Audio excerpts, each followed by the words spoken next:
ना बच्चे, अगला पॉइंट है कमेंसमेंट ऑफ कैपिटलाइजेशन। मतलब कब, मतलब कैपिटलाइजेशन का मतलब है एसेट की वैल्यू में ऐड होना।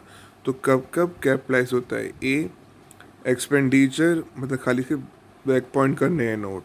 ये 8 पॉइंट है, 8 का फर्स्ट सेकंड थर्ड खाली ब्लैक पॉइंट नोट करने हैं। एक्सपेंडिचर एक्विजिशन पे, कंस्ट्रक्शन पे, प्रोडक्शन पे इज बीइंग इनकर्ड, तो उसके एक्वायर होने में, कंस्ट्रक्ट होने में खर्चा हो रहा हो। सेकेंड, बोरोइंग कॉस्ट इंकर हो रही हो। ऑब्वियस सी बात है, मान लो मैं कोई एसेट कंस्ट्रक्ट कर रहा हूँ और पहले के 3 महीने मैंने कोई लोन नहीं लिया है, 9 महीने लिए, तो 9 महीने तो कैपिटलाइज होगा। तो कह रहे पहले तो खर्चा उस वाले एसेट पे हो रहा हो। सेकेंड, बोरोइंग कॉस्ट इनकर हो रही हो। थर्ड, हर एक एक्टिविटी जो जो आपकी रिक्वायर्ड है to prepare the asset, asset को बनाने के लिए जो जो एक्टिविटीज़ हैं वो सारी आपकी हो रही हो। Activities that are necessary to prepare the asset for intended use are in progress. तो सारी एक्टिविटीज़ हो रही हैं। मतलब ये 3 वो फीचर्स हैं जब जब कैपिटलाइजेशन कम मतलब होगा, कम है मतलब होगा। खाली ब्लैक पॉइंट नोट करने हैं, एक थियोटिकल पॉइंट है। पक्का? अगर बोरोइंग कॉस्ट ही नहीं हो रही होगी या एक्टिविटीज़ ही नहीं हो रही होंगी तो क्यों कैपिटलाइजेशन होगा?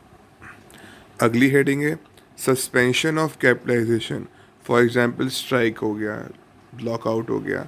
मान लो मैंने कोई लोन लेके ऐसे कंस्ट्रक्ट कर रहा हूँ, पर 2 महीने क्या हुआ, फैक्ट्री में स्ट्राइक हो गई, कोई काम ही नहीं हो रहा। अब कुछ टाइम के लिए बोरोइंग कॉस्ट तो इनकर होगी, वो 2 महीने के लिए मुझे बैंक को इंटरेस्ट तो पे करना पड़ेगा, पर वो जो इंटरेस्ट पे कर रहा हूँ वो कैपिटलाइज नहीं होगा। क्यों? क्योंकि उस दौरान देखो पॉइंट सेटिस्फाई कौन कौन से नहीं हो रहे। एक, एक्सपेंडिचर नहीं हो रहा, क्योंकि अभी इसने कहा था कैपिटलाइजेशन कब कब होगा, एक्सपेंडिचर हो रहा वो नहीं हो रहा। बी, बोरिंग कॉस्ट तो इनकर हो रही है। सी, कोई एक्टिविटी नहीं हो रही। बताइए, तीनों पॉइंट सेटिस्फाई होंगे तभी कैपिटलाइजेशन होगा। तो सस्पेंशन, कुछ टाइम के लिए कैपिटलाइजेशन सस्पेंड हो जाएगा। कब होगा? कहता है capitalisation should be suspended, capitalisation नहीं होगा अगर एक्टिव डेवलपमेंट इज इंटरप्टेड, कोई डेवलपमेंट नहीं हो रही। जैसे स्ट्राइक के दौरान फैक्ट्री में लॉकआउट हो गया, ताले लगे हुए हैं, हमें लोन तो उठाया हुआ है, उस पर इंटरेस्ट तो पे हो रहा है, तो उस समय जो भी इंटरेस्ट है कुछ भी आपका कैपिटलाइज नहीं होगा। पक्का? तो सस्पेंशन, और उस अगर वो कैपिटलाइज नहीं होगा तो कहाँ पे जाएगा? पीएनएल। दो ही ऑप्शन होते हैं, या तो वो एसेट की वैल्यू में ऐड हो जाएगा या फिर उसको हम रिवेन्यू में दिखाते हुए पीएनएल में राइट ऑफ कर देंगे। सस्पेंशन ऑफ कैपिटलाइजेशन ये हो गया। नेक्स्ट।